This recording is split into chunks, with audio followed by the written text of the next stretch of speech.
Welcome to Joe Stunner Boxing. Let's talk about Eddy Reynoso, who has replied to accusations, stroke suspicions about his gym, the No Boxing, No Life organisation that he runs. This is on the back of Francisco Rodriguez Jr.'s adverse finding regarding his VADA test for PEDs. Not the first fighter to be connected to the Reynoso gym who's popped hot.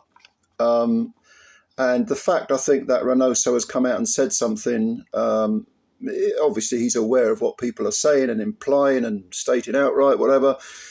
And I think, I've made videos about this. I think him and his gym need investigating, because there's just too many, one, okay, a bit suspicious, but when you get repeated cases connected to the same gym, it seems pretty obvious that something needs to be looked into. However, he says, this is an article in Boxing News, the trade paper in Britain, around since 1909. If you don't subscribe to it, why not? It's brilliant and you're missing out. But anyway, this is from their website. Reynoso says, given the recent comments and speculations about my relationship with boxer Francisco Rodriguez, it is pertinent to make the following clear. First and foremost, I am not Francisco's coach or manager, whom I had the pleasure of meeting in person just yesterday. The support he was given, was through the promotion and sponsorship of the No Boxing, No Life brand, who arranged 3 fights. With Clase y Talento, I don't know what that is.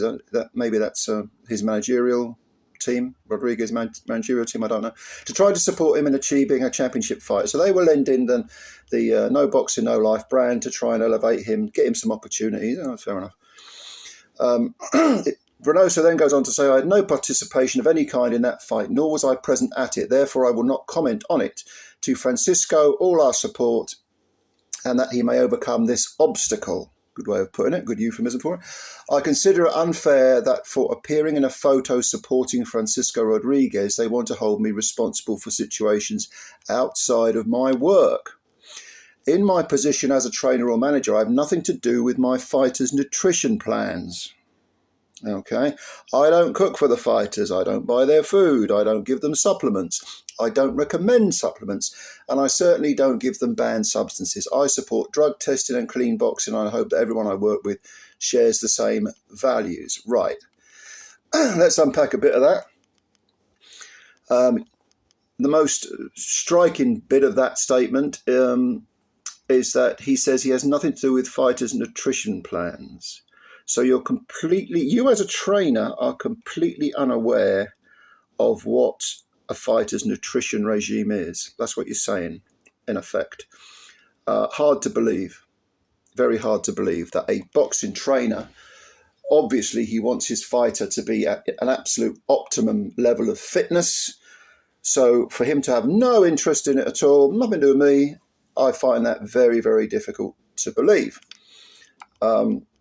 Now, bear in mind that this is also not just about Francisco Rodriguez Jr.'s adverse finding. We've got Jaime Munguia, and there have been a string of fighters, including Canelo Alvarez, connected to Reynoso who have failed tests too.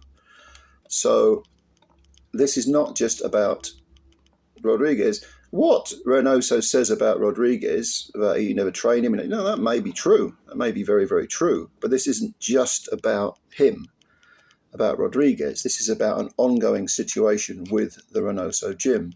And it would be, I suppose you might call it, poetic justice if he had nothing to do with Rodriguez, but suddenly finds himself being accused of XYZ.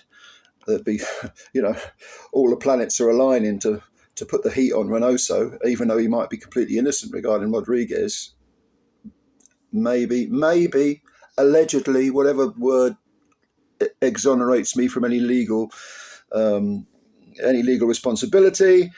It could be that if naughtiness is going on at the Reynoso gym, he's gotten away with it before. And I've made my opinions on Canelo and how he sculpted his body into a robust, stocky 168-pounder. I've made my opinions clear on that. My suspicions are clear on that. But Reynoso is denying this. What's going to happen? I hope that the fight is changed to at least a no contest. A lot of people, when I said that, said no, it shouldn't be a no contest. It should be a disqualification defeat. And if you left the comment saying that, you're right. I agree with you. I think if you pop hot, the fight that you had shouldn't be a no contest. It should be changed to a disqualification defeat. I think that's a very, very good point that some of you made. But like I say, I think Reynoso's camp needs looking at, a very, very stern looking at. All right. So there you go. What do you think? Do you believe Reynoso? Have you, like me, always had, probably a lot of you have had suspicions about Reynoso's gym for several years now at least? Let me know what you think. Comments below as usual. Please, if you like this video, hit the like button, subscribe to the channel, do all that good stuff. And I'll get you later. Thank you very much, and bye for now.